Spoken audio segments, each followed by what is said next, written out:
Hey guys, welcome to Entertainment Talk Nation. This is Rob, and this video we're going to do our review for The Flash Season 3, Episode 2, Paradox. And this was a very, very good episode. Boy, things are really moving along quickly. So Barry learns early in the episode, or at least throughout going back in I shouldn't say going back in time, going back and reflecting while talking to Felicity from Arrow, and confiding in her of what he had done. And she kind of helps him and asks him to go through it. And we learn that there's a lot more that's happened in Barry's new reality outside of Central City. And I thought this episode I thought it was really, really good. It's almost weird because I felt it was very fast paced, but not in such a way that detracted from the episode. In fact, I kind of like the fact that it's moving at this rate. You know, it's funny, you watch the show The Flash, and I think back to the first two seasons, and a lot of times they drag the storyline. You know, we took a long time to find out who Reverse Flash was, even though we got a good hint of that as the episodes progressed. And then season 2, it took a long time to also find out who Zoom was, although we started to piece that together little by little as well.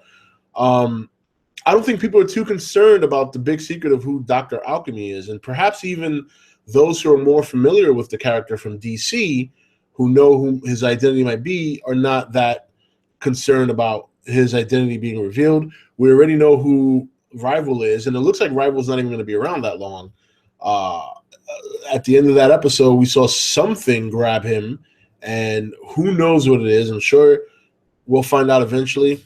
But this episode really, really showed, and I'm hoping that by now Barry has finally learned his lesson, that going back in time just makes matters worse. And I think now, after realizing how much things have changed, even though they haven't changed on a large scale, they've changed enough that it's really affected Barry. His relationship with Cisco is not the same. Obviously, Joe and Iris, we found out that while in the original world, Iris was very forgiving with Joe about not talking about her mother, in this new reality, she held a grudge for quite some time. We also learn of a new little secret that Caitlin has that I'm sure will come back and reveal itself when the time is right. So, and Barry doesn't even know about that one yet. And it really took Barry a lot to finally just confess to him, hey, look, this is what happened. This is what I did. This is why things have changed. And Cisco was very upset at him at first. But after Barry talking to him and after Caitlin talking to Cisco looks like he's going to try and move past it. I don't think it's going to be right away. I think it'll be a progressive relationship at this point. I think we'll see more of the original Cisco, but I think in interactions with Barry, it's not going to be the same, at least not right away.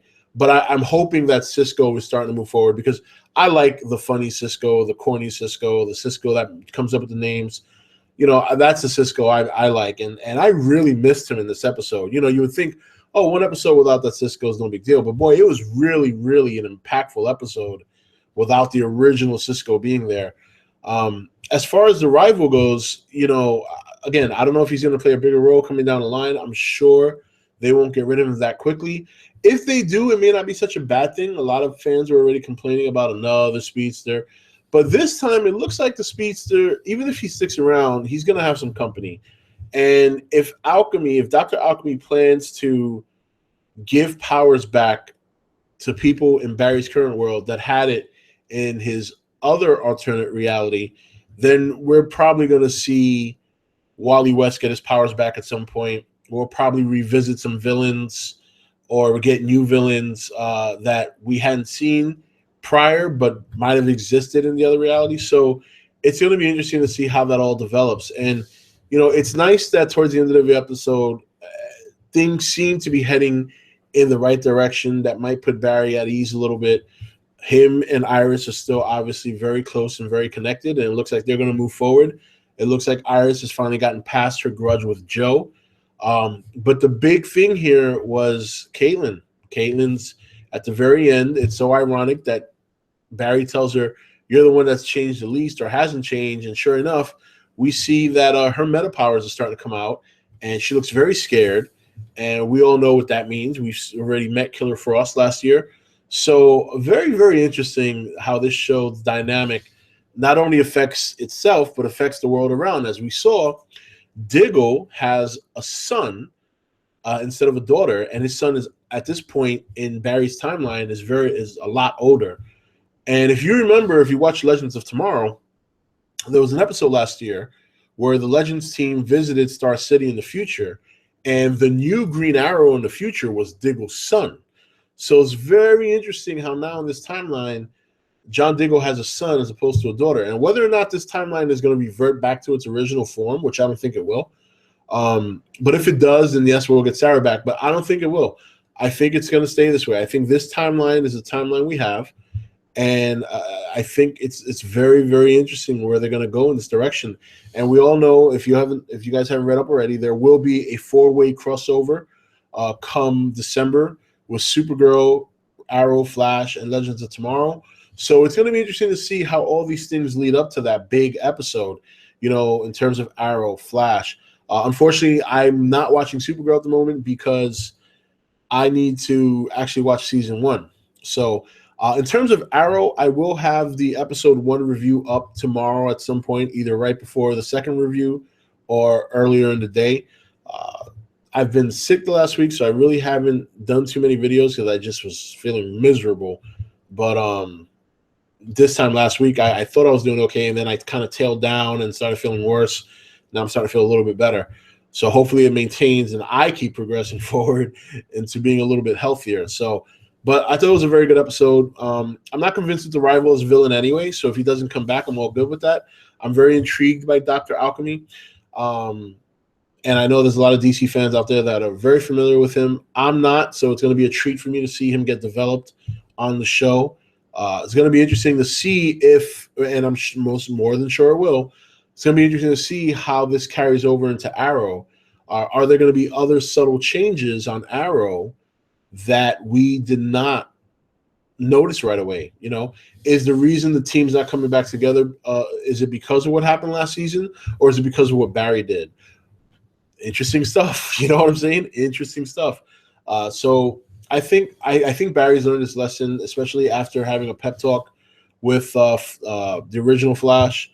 I'm hoping between that pep talk and him seeing the effects of his decision will now prevent him from ever doing it again. And it sounds like it will. He refused to do Cisco that favor of going back in time.